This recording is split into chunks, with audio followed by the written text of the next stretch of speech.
Bonjour tout le monde, moi c'est Antoine de Transition en commun et aujourd'hui on est à Pointe-Saint-Charles pour découvrir ses enjeux en transition socio-écologique, ses initiatives, les gens et les groupes qui les portent, mais aussi découvrir qu'est-ce qui en fait un quartier aussi unique.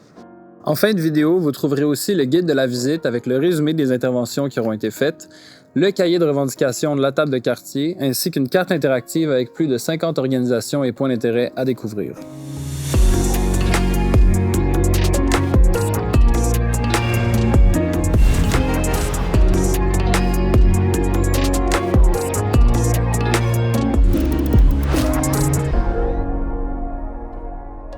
Le quartier de Pointe-Saint-Charles, c'est un quartier qui est très enclavé entre le canal de la Chine, le fleuve Saint-Laurent, avec des rails de chemin de fer qui le traversent de port en port, même en plein centre. C'est un quartier qui s'est développé au début des années 1800. C'est un des premiers quartiers industriels d'Amérique du Nord même. Le quartier de Pointe-Saint-Charles a connu justement cette époque florissante jusque dans les années 60, début 70, où, avec la fermeture du canal de la Chine, la fermeture de plusieurs usines dans le quartier, la population s'est retrouvée un peu dépourvue vraiment d'emplois, d'entrée des capitaux, d'argent dans le quartier. Donc la communauté de Pointe-Saint-Charles, qui était déjà une communauté mobilisée autour des luttes syndicales dans les usines, a développé un fort potentiel de lutte communautaire pour justement prendre en charge tous ces différents problèmes-là. Aujourd'hui, c'est un des quartiers avec le plus grand taux de logement social au pays et aussi une très grande diversité de logements sociaux. Donc on parle à la fois de près d'1 millier d'HLM, 50 coopératives d'habitation, plusieurs OBNL d'habitation qui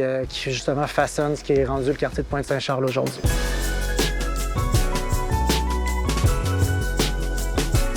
Nous, notre visite, je pense qu'on l'a orientée sous deux aspects. De montrer à la fois l'aspect historique puis l'aspect actuel des luttes dans le quartier. De l'autre côté, aussi montrer que les luttes écologistes, les luttes sociales sont vraiment interreliées. Donc pour ça, on a ciblé 6 pôles dans le quartier pour montrer comment ça s'exprime. Le premier pôle qu'on a visité, en fait, c'est le bâtiment 7. Dans le secteur des anciens ateliers du CN, il y a une grande mobilisation depuis 20 ans, en fait, dans le quartier pour se réapproprier le secteur. Les gens se sont mobilisés pour que ça leur appartienne. Le deuxième lieu qu'on a choisi, c'est le Parc Lebert. C'est vraiment un bel exemple de où est-ce qu'on met en œuvre la sécurité alimentaire. Donc, il y a le projet de la dent verte, là où est-ce qu'on utilise les bons solidaires. On est allé au coin des rues Wellington et Fortune. Donc, il y a un modèle super innovant de HLM pour aînés. Au coin de la rue, on a Partageons l'espoir, qui est un groupe en sécurité alimentaire qui est super important.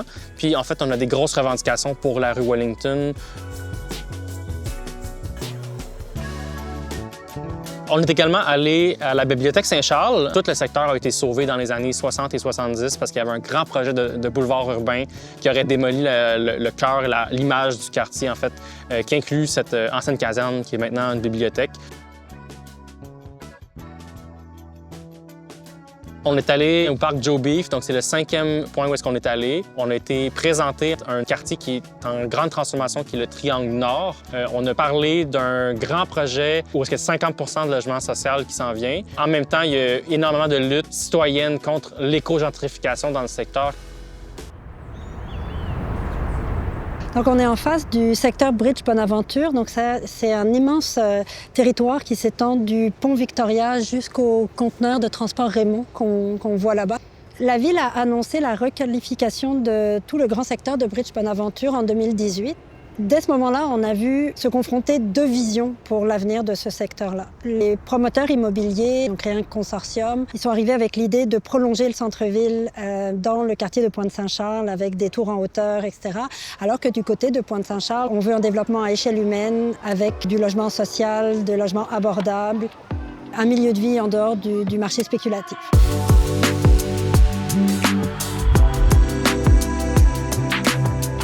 Je suis vraiment fier de la visite aujourd'hui parce que ça nous a permis de voir les liens qu'on a déjà avec l'arrondissement, avec la ville. Pour les élections municipales, on demande d'aller encore plus loin, que les préoccupations de la population soient mises de l'avant. Donc, on a pu explorer aujourd'hui 4 de nos grandes revendications. Donc, la première, c'est sur Bridge-Bonaventure. Les deux principales, c'est continuer l'objectif d'atteindre 100% des terrains publics qui sont réservés pour la communauté. Puis la deuxième, c'est de créer en arrondissement une vision d'ensemble pour le secteur du Triangle Nord, en fait, qui présentement, qui n'a pas de planification, puis on s'attend que ce soit du des autorisations projet par projet qui ne vont pas correspondre à une vraie planification comme à Griffintown, par exemple. Puis les deux autres, en fait, c'est des préoccupations de quartier pour notre quartier habité. On veut un vrai chalet de parc au Parc Lebert parce que c'est notre plus grand parc sportif puis qu'il n'y a aucun élément pour les besoins sanitaires.